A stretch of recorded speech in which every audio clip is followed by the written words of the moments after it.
En prolongeant notre méditation sur les disciples de l'agneau, nous en arrivons maintenant à la partie qui concerne la phase finale de cette voie, le point culminant du chemin suivi par l'agneau, la croix.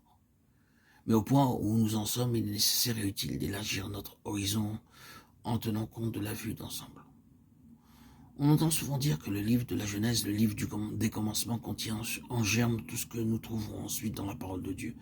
Nous pouvons retrouver de manière embryonnaire dans la Genèse ce qui est développé dans tous les autres textes de l'Écriture. Autrement dit, les Écritures prises dans leur ensemble ne font que prolonger, étoffer et développer tous les commencements et ébaucher dans la Genèse. L'Apocalypse, le livre qui parle de la consommation de toutes choses, reprend le tout et en fait un condensé spirituel. Ce que nous offre la Genèse sur le plan terrestre, temporel et matériel, et aussi sous forme de types, de symboles et de prophéties, reçoit son accomplissement spirituel dans l'Apocalypse. Aussi est-il capital d'interpréter correctement ce livre, et bien que je sois parfaitement conscient de l'attitude hostile que certains adoptent vis-à-vis de ce qu'ils appellent une spiritualisation des Écritures, j'affirme néanmoins, sans vergogne, que le livre de l'Apocalypse doit être interprété de manière spirituelle, sinon intégralement, du moins dans sa quasi-totalité. Vous serez complètement dans le brouillard si vous procédez autrement. À vrai dire, vous serez confronté à une tâche impossible, voire interminable.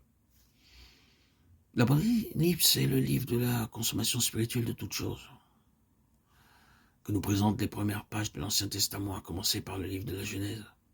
Elle nous présente très clairement deux royaumes, le royaume de Dieu et un royaume hostile à Dieu. En voyant l'accroissement du royaume de Dieu, nous pouvons discerner que celui-ci se développe selon un plan bien défini, et avant d'arriver au terme des 5 premiers livres de Moïse, nous constatons qu'il a pris une forme nette et précise. Un condensé, un microcosme du royaume de Dieu nous a été donné, certes imparfait, puisqu'il apparaît uniquement sous forme de type ou de figure. Mais les grandes lignes se voient déjà très clairement. Un territoire est délimité par des frontières bien distinctes, et il est lui-même morcelé et délimité par des frontières internes. Toute cette contrée est allouée en héritage à des tribus, et au beau milieu, quoiqu'il ne faille pas interpréter ces données uniquement sur le plan géographique, au cœur même et au centre de tout ce plan se trouve une cité, au sein de laquelle on rencontre Dieu. L'Éternel a souverainement décrété que certaines parties de ce royaume jouiraient d'une plus grande proximité que d'autres par rapport à ce noyau central.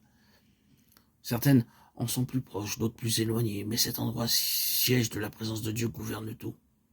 Puis, autour de ce royaume intérieur, bien particulier, gravite une multitude d'autres royaumes et de nations qui tirent grande instruction de ce qui se passe au plus intime de ce foyer, en y puisant de grandes richesses en fonction de leur attitude, bonne ou mauvaise, bien entendu.